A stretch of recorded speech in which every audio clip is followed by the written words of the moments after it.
பொங்கல் பண்டிகையை முன்னிட்டு தஞ்சை மாவட்டத்தின் பல்வேறு கிராமங்களில் அச்சு வெல்லம் தயாரிக்கும் பணி தீவிரமாக நடைபெற்று வருகிறது.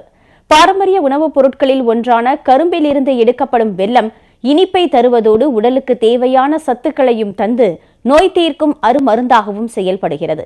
சீனி சர்க்கரை தயார் செய்வதற்காக ஆலைகளில் பதிவு செய்து கரும்புகள் பயிரிடப்படுகின்றன. ஆனால் வெல்லம் தயார் செய்பவர்கள் அவ்வாறு பதிவு செய்து கொள்ளாமல் இன்று வரை குடிசை தொழிலாக செய்து வருகின்றனர்.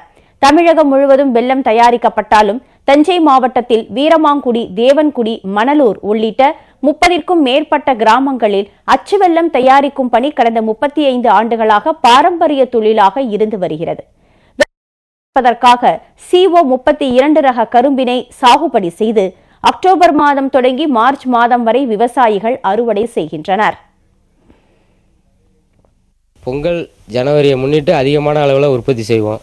அச்சு வெல்லம், உருண்டை வெல்லம், சிறிய அச்சு, அரை உருண்டை வெல்லம் ஒன்று இருக்குது. இதெல்லாம் நாங்கள் தயார் செய்தோம். மக்களுக்கு எது தேவையோ அது அதிக அளவில் அவங்க கேட்பாங்க, அதுக்கு தகுந்த மாதிரி செய்து கொடுப்பது. நோய் எதிர்ப்பு சக்தியை அதிகரிக்கக்கூடிய வெல்லம் மருத்துவ குணம் கொண்டதாகவும் விளங்குவதாக மருத்துவர்கள் தெரிவித்துள்ளனர். வெல்லத்தை அன்றாட உணவுல நம்ம சேர்த்துக்கிறோம்.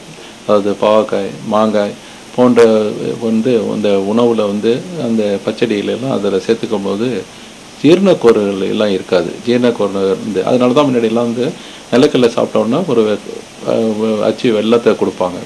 அது ஜீரண சக்தியை அதிகப்படுத்தும். பொங்கல் பண்டிகை நெருங்கி வரும் இந்த நேரத்தில் தஞ்சை மாவட்டத்தின் பல்வேறு பகுதிகளில் வெல்லம் தயாரிக்கும் பணி முழுவீச்சில் நடைபெற்று வருகிறது.